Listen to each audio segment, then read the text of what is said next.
పేదవాళ్ళకు న్యాయం చేయడం, దోపిడీ నుంచి వాళ్ళని రక్షించడం, దుర్మార్గుల నుంచి వాళ్ళని రక్షించడం, ఇవన్నీ ఒక పార్శ్వం అయితే, రాజకీయాలు ఏంటంటే ఒక సమాజాన్ని సమూలంగా మార్చే ఒక బృహత్తర ప్రయత్నం చేయడం అనేది రాజకీయం. సో, ప్రజలు బాధలో ఉన్నప్పుడు వాళ్ళ బాధలు ప్రభుత్వాలకు తెలియజెప్పే విధంగా, ప్రజలకు మార్పు కష్టమైనప్పుడు ఆ మార్పుని ఏ విధంగా ముందుకు తీసుకుపోవాలనే దాంట్లో రకరకాల సామాజిక ఉద్యమాలు చేయడం, ఇవన్నీ కూడా రాజకీయంలో భాగం. 2 కూడా చాలా ఎందుకు సార్ బహుజనులకు కాంగ్రెస్‌లో న్యాయం జరగదు, బీఆర్ఎస్‌కెళ్తేనే ఆల్టర్‌నేట్ అని మీరు ఎందుకు భావించాల్సిన సందర్భం ఎందుకొచ్చింది? మీరు చూస్తలేరా? ఇప్పుడు నేను ఫస్ట్‌లో మీరు అడిగిన ఫస్ట్ ప్రశ్నలోనే దీనికి సమాధానం ఉంది. బహుజనులకు కాంగ్రెస్‌లో ఘోరమైన అన్యాయం జరిగింది. సార్. జరిగింది, జరిగింది, జరిగింది. రాబోయే రోజులు జరుగుతది. ఓకే. 1950వ సంవత్సరం నుంచి 2025 సంవత్సరం వరకు కాంగ్రెస్ పార్టీ ద్వారా ఏ బహుజన వర్గానికి కూడా పెద్దగా న్యాయం జరగలేదు. ఓకే. డాక్టర్ బిఆర్ అంబేద్కర్ గారిని పొమ్మన లేక పొగబెట్టించింది Congress party. Doctor B R Ambedkar చనిపోవడానికి ప్రధాన కారకులైన పార్టీ కాంగ్రెస్ పార్టీ. ఇది వాస్తవం. ఓకే. సో అదే విధంగా ఎన్నో బీసీల కోసం ఎన్నో కమిషన్లు వేస్తే ఆ కమిషన్లన్నీ పూర్తిగా చెదలు పట్టే విధంగా తయారు చేసింది కాంగ్రెస్ పార్టీ. అదేవిధంగా మరి మత కల్లోలాలు రేపింది కాంగ్రెస్ పార్టీ. బాబ్రీ మసీద్ రామ జన్మభూమి వివాదం ఎవరి హయాంలో స్టార్ట్ అయింది? కాంగ్రెస్ పార్టీ వల్ల స్టార్ట్ అయింది. 1987 సంవత్సరంలో దివంగత రాజీవ్ గాంధీ గారు బాబ్రీ మసీదులకు పోయి దాని గేట్లు ఓపెన్ చేసి, ఇక మీరు ఇక్కడ వచ్చి పూజలు చేసుకోండి అంటే అక్కడి నుంచే మొదలైంది. అప్పటి వరకు సుప్రీంకోర్టు ఆర్డర్స్ ప్రకారం క్లోజ్ అయిన బాబ్రీ మసీదు సడన్గా రాజీవ్ గాంధీ పోయి వేసిండు.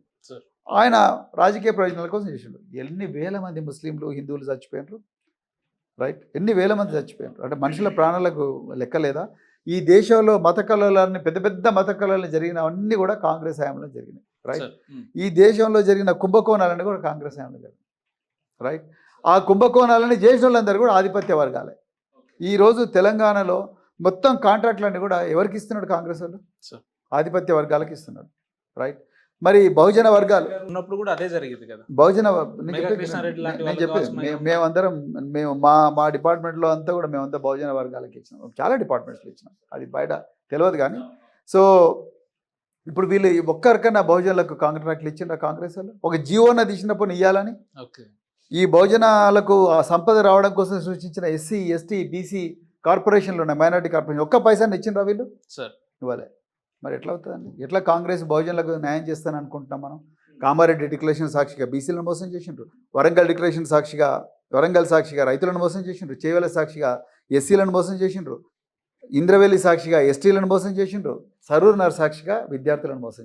వాళ్ళు ఎస్సీలో అనగానే వాళ్ళు ఇదే మాట వస్తుంది సార్. మా ఏఐసిసి అగ్రనాయకుడే మల్లికార్జున్ గారు ఎస్సీకి సంబంధించిన వారు, డిప్యూటీ సీఎం ఎస్సీ గారు, స్పీకర్ గారు ఎస్సీ.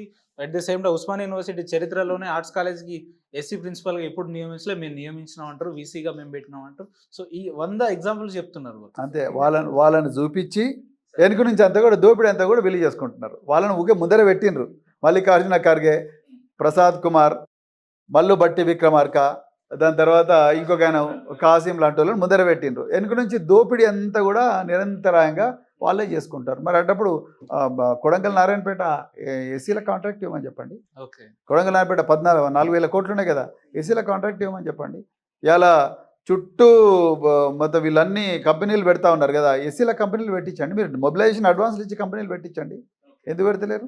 ఏ అంశం గురించి మాట్లాడినా అనర్గళంగా దీర్ఘంగా మాట్లాడగలుగుతున్నారు సార్. అంటే రోజు వర్కౌట్లు చేస్తున్నారా? రాజకీయ సమస్యలు జరుగుతున్న ప్రజల కళ్ళ ముందర జరుగుతున్న దాన్ని నేను మీకు, అంటే బీఎస్పీలో ఉన్నోడు ప్రవీణ్ సార్ వేరే విధంగా కనిపిస్తుండే, but when it comes to BRS లో చాలా షార్ప్ అయిపోయారేమో. నేను వాస్తవాలు మాట్లాడుతున్నా, ఏం జరుగుతుందో అదే చెప్తున్నా. అంటే సారు బీఆర్ఎస్ లోకి వెళ్ళిన తర్వాత ఆయనకు ప్రయారిటీ తగ్గింది, ఆయన పొలిటికల్ కెరీర్ అంతా ఎంత డౌన్ అయిపోయినట్టు అయిపోయింది ప్రవీణ్ సార్ పని అని అనుకునే వాళ్ళకి ఏం చెప్పదలుచుకున్నారు సార్ మీరు? అప్పుడు అప్పు కాదు, ఇప్పుడు డౌన్ కాదు. నేను ప్రజల మధ్యలో ఉంటానండి. ప్రజల కోసం వచ్చిన నాకు రాజకీయం చాలా ఆనందం ఇస్తుంది. నేను ప్రజల గొంతుగా మారినందుకు నాకు చాలా సాటిస్ఫాక్షన్ ఇస్తుంది. నా వల్ల ఒక్కరికి లాభం జరిగినా చాలనుకునే వ్యక్తిని నేను. సో అట్లాంటప్పుడు నేను అప్పు కావడం, డౌన్ కావడం అట్లాంటివి. సో ప్రవీణ్ సార్ అనే వ్యక్తి అసలు ఏ లక్ష్యం కోసం తన ఉద్యోగానికి రాజీనామా చేసిండు, ఏ లక్ష్యం కోసం రాజకీయ పార్టీలలో ఉంటున్నాడు, ఈయన అంతిమ లక్ష్యం ఏంటి అని అంటే ఏం చెప్తారు? అదే చెప్తున్నాను కదా, నేను ఏ పేద వర్గాల నుంచి వచ్చినా ఆ పేద వర్గాలు వాళ్ళ కాళ్ళ మీద వాళ్ళు నిలబడి వాళ్ళు ఆత్మగౌరవంతో బతికేంత వరకు కూడా నేను రాజకీయాల్లో చేస్తూనే ఉంటాను. అంటే మంచి మెసేజ్ పెట్టారు సార్. ఏం చెప్పదలుచుకున్నారు మీ మీ మీ ఫాలోవర్స్, వ్యక్తిగతంగా మీ ఫాలోవర్స్ కావచ్చు, బీఎస్పీకి అనుకూలంగా ఉండే వ్యక్తులు కావచ్చు, మీ ఆలోచనలకు విధి విధానాలు కొంత అనుకూలంగా ఉండే వ్యక్తులకు ఏదైనా సందేశం ఇవ్వాలి మా ఛానల్ తరపున అంటే ఏం నన్ను చెప్పదలుచుకున్నారు? నమ్మండి, నాతో నడవండి. నేను మిమ్మల్ని అందరిని ఒక కొత్త ప్రపంచంలోకి తీసుకెళ్తాను. ఎందుకు నమ్మాలి? గతంలో నమ్మితే ఈ రకంగా మోసం నన్ను చేసిండ్రు నమ్మే కదా కదా అనే 10 లక్షల వ్యక్తులకి మంది బిడ్డలు నా చేతిలో పెట్టిండ్రు. సార్ నన్ను నమ్మే మీ 10 లక్షల మంది బిడ్డలు నా చేతిలో పెట్టిండ్రు. వేల మందిని డాక్టర్లను చేసిన, ఫ్యాక్ట్స్. వేలాది మందిని ఇంజనీర్లను చేసిన, రైట్. తెలుగు మాట్లాడమే రాని బిడ్డలకు ఇంగ్లీషు భాష, ఫ్రెంచ్ భాష నేర్పించిన, ఎర్ర బస్సు ఎక్కలేని బిడ్డలకు ఎయిర్ బస్ ఎక్కించాను, రైట్. ఊర్లల్లో దొరలను చూస్తే గజగజ వడికే తల్లిదండ్రులు భారత దర్శనం చేసే విధంగా ప్రయత్నం చేసిన, గిల్లిదండలు ఆడుకునే బిడ్డలు ఇవాళ గిల్లిదండతో ఆడుకునే బిడ్డలు ఇవాళ క్రికెట్ మ్యాచ్లు, లేకపోతే సాఫ్ట్ బాలు, బాక్సింగ్లు, గోల్ఫ్ ఆడుకునే విధంగా నేను గిల్లిదండల నుంచి గోల్ఫ్ దాకా తీసుకుపోయిన పిల్లలను, రైట్. సో గుడిసెల్లో బతికే బిడ్డలు ఇలా గొప్పగా హాస్పిటల్ పెట్టుకొని వాళ్ళే ఓనర్లే బతుకుతా ఉన్నారు. ఇంకేం కావాలండి? అప్పుడు నమ్మినరు, ఇప్పుడు కూడా నమ్మండి. నేను ఆ ప్రస్థానంలో నేను ఒక పైసా సంపాదించుకోలేదు. అవును. నేను రేపు కూడా సంపాదించుకోవాలి. నా వయసు 58 సంవత్సరాలు. ఇప్పుడేం సంపాదించుకుంటాను? నేను సంపాదించుకొని ఎవరికి పెడతాను? నేను ఎవరి కోసం నేను సంపాదించుకోవాలి, ఎవరికి పెట్టాలి? నేను నాకు చాలా క్లారిటీ ఉందండి, 100% క్లారిటీ ఉంది. ఎట్టి పరిస్థితుల్లో కూడా మరి నేను ఎందుకు ఎవరిని మీరు రాజకీయాలు ఎందుకు చేస్తున్నారు? మీ శిష్యులు లాంటి వాళ్ళని మీలాంటి వ్యక్తుల్ని ఇంకా తయారు చేసే బరాబర్ నేను అదే మార్గం చేస్తున్నా కదా. మా స్వేరో నెట్వర్క్ మేము చేస్తున్నదంతా కూడా అదే పని కదా. అలాంటి గొప్ప గొప్ప లీడర్లను గ్రామానికి 10 మందిని తయారు చేసే బృహత్తర కార్యక్రమం మేము తీసుకున్నాం. బీఎస్పీలో ఉన్నప్పుడు ఏదైతే జనాదరణ ఉందో ఇప్పుడు బీఆర్ఎస్కి వచ్చిన తర్వాత అంతే ఉందా? మీకు ఏమైనా తగ్గిందా? 100% తగ్గడం అంటూ ఉండదండి. నాకు నేను ఎందుకోసం వచ్చిన అన్న క్లారిటీ జనాలకు ఉన్నప్పుడు వాళ్ళు నన్ను దూరం కొట్టుకోవడం ఎందుకు అనే సార్ ఒక వారం 10 రోజుల కింద ఎమ్మెల్సీ అనౌన్స్ చేసిన తర్వాత ఒక 2 రోజులు మీ గురించి ఒక మీడియాలో ఒక 2 డిస్కషన్లు వచ్చి రాజీనామా చేయబోతుండే, ఏదో హట్ అయిపోయాడు. కాంగ్రెస్ వాళ్ళకి తెలిసింది అదొక్కటే. ఎస్, కాంగ్రెస్ వాళ్ళకి తెలిసింది ఈ ఫేక్ న్యూస్ చేయడమే కాంగ్రెస్ వాళ్ళకి తెలిసింది. ఎందుకు పెద్ద పెద్ద మంత్రులు చేసిన వ్యక్తుల్ని పక్కన పెట్టేసి ఒక ఆర్ఎస్ ప్రవీణ్ కుమార్ సారే వాళ్ళకి ఎందుకు టార్గెట్ అయిందంటే వాళ్ళకి మీకు అర్థమైండాలి ఇప్పటికే. ఎందుకంటే ఆర్ఎస్ ప్రవీణ్ కుమార్ అంటే జనాదరణ ఉన్నది, ఈయన జనాల మధ్యలో ఉంటాడు, ఈయనకు ప్రతి గ్రామంలో కూడా ఒక క్యాడర్ ఉంది, ఇతను ఎట్లానే కథం చేయాలి. నేను తెలంగాణలో 4000 గ్రామాలు తిరిగిన, 350 రోజులు ఇంటికి పోకుండా పనిచేసిన నేను. సో ఆ విధంగా నాకు క్యాడర్ డెవలప్ అయింది.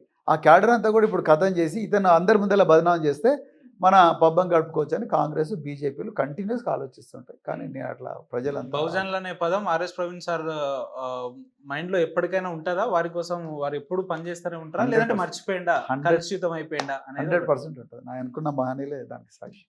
100%. అంటే ఎప్పుడు చూసినా బుక్ మెయింటైన్ చేస్తుంటారా సార్? ఇట్లాంటి బుక్కులు వందలు చదువుతుంటున్నాయి సార్ చదువు కంటిన్యూ. మా ఇంట్లో పెద్ద లైబ్రరీ ఉంది. కొన్ని పుస్తకాలకు స్థలం సరిపోక ఇంకా వేరే హౌస్లో పెట్టిన. సార్ మీరు స్టార్టింగ్ లో జిమ్ అన్నారు కాబట్టి, అంటే మిమ్మల్ని ఎన్నో ఏళ్ళుగా మేము మా చిన్నతనం నుంచి చూస్తా ఉన్నాం, మీరు ఫిట్నెస్ కి నిదర్శనం అని కూడా చూస్తున్నాం.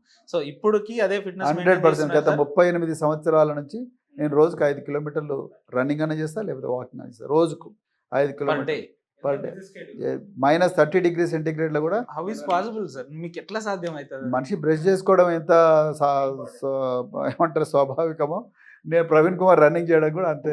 నేను రన్నింగ్ చేయకపోతే నాకు నిద్ర పట్టదు, రన్నింగ్ ఆర్ వాకింగ్ చేయకపోతే నిద్ర పట్టదు. సార్ నేను ఎప్పుడైనా ఛాన్స్ దొరకకపోతే మా డ్రైవర్కి చెప్పి కార్ ఆపు అంటాను. సార్ కార్ ఆపి నేను నడుచుకుంటూ అవుతాను, మీరు బండారండి. ఈ ఏజ్ లో కూడా ఇంత స్టిఫ్ గా ఉన్నారంటే అది చివరి శ్వాస దాకా నేను వాకింగ్ రన్నింగ్ చేస్తూనే ఉంటాను. సో మీరు ఐపీఎస్ ఆఫీసర్ ఉన్నప్పుడు రెగ్యులర్ డ్యూటీస్కి వెళ్తుంటే ఈవినింగ్ ఇంటికి వస్తుండే. బట్ ఇప్పుడు పాలిటిక్స్ లో ఉన్నారు, కొంత ఫ్యామిలీకి సమయం కేటాయించకపోవచ్చు. సో ఎట్లుంది సార్ మేడం పట్ల కానీ పిల్లల పట్ల? మీకు ఏమంటారు వాళ్ళు? వాళ్ళతో స్పెండ్ చేసే అంత టైం దొరకడం లేదండి, హానెస్ట్గా చెప్తున్నా. పిల్లలు పెద్దగా అయిపోయినారు, వాళ్ళ బతుకులు వాళ్ళు బతుకుతున్నారు.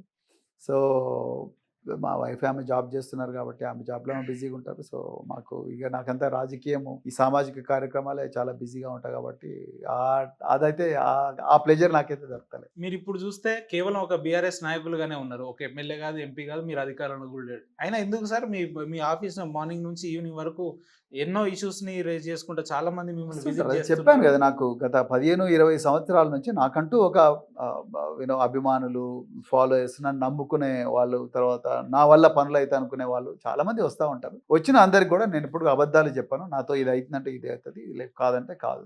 నేను మెసేజ్లు పెట్టినా కూడా నేను రెస్పాండ్ అవుతా. వాట్సాప్లో అవును. మీరు కాల్ చేసినా నేను రెస్పాండ్ అవుతా. లేకపోతే నేను ఒకవేళ పికప్ చేయకపోతే నేను వెంటనే కాల్ బ్యాక్ చేస్తా. అంతే తప్ప నేను I'm very good at messaging. Sir నేను కాల్ ఎత్తుకోకపోవచ్చు కానీ నేను మెసేజ్ అయితే వెంట రిప్లైలు ఇచ్చి ఎప్పటికీ యాక్టివ్ లోనే ఉంటారు. నేను యాక్టివ్గా ఉంటుంది. టు ద ఎక్స్టెంట్ పాసిబుల్ నేను ఏ మెసేజ్ కూడా ఇగ్నోర్ చేయను. ఏ ప్రాబ్లం నాకు తెలియని వాళ్ళు చేసినా కూడా నేను I will try to answer that message. నాకు చేతినది కట్ చేస్తా, కన్సర్న్ ఆఫీసర్కి ఫోన్ చేసి ఆయనకు ఆ మెసేజ్ ఫార్వర్డ్ చేసి కొంచెం చూడని చెప్తా. మళ్ళీ ఒక వారం రోజుల తర్వాత మళ్ళీ ఫాలో అప్ కూడా చేస్తాను. అంతేనా? లేదంటే బీఎస్పీలో ఉన్నప్పుడు ప్రవీణ్ సార్ బాగా అవైలబుల్లో ఉంటుండే, మరి ఇప్పుడు బీఆర్ఎస్కి వెళ్ళిపోయిండు, మాకు ఎవరికి అప్డేట్లో లేడు, అందుతలేడు, అపాయింట్మెంట్ ఇస్తలేడు అనే రకం అయితే ఏం లేదు కదా మీ మీ వ్యక్తులకు? మా ప్రజలకు ఆ విషయంలో చాలా క్లారిటీ ఉంది. నేను ఎప్పుడు కూడా వాళ్ళకి యాక్సెసిబుల్. ఎవరు వచ్చినా నేను కాదనను, నేను అబద్ధాలు చెప్పను. నువ్వు నా దగ్గర రాకు అని నేను చెప్పను. నేను బయట ఉన్నాను, ఇంట్లో ఉండి బయట ఉన్నా అని చెప్పను. అయితే ఇంకోటి నా వల్ల కాదు అని, నా వల్ల అయ్యేది ఉంటే అయ్యిందని చెప్తా, కాదంటే కాదని చెప్తా.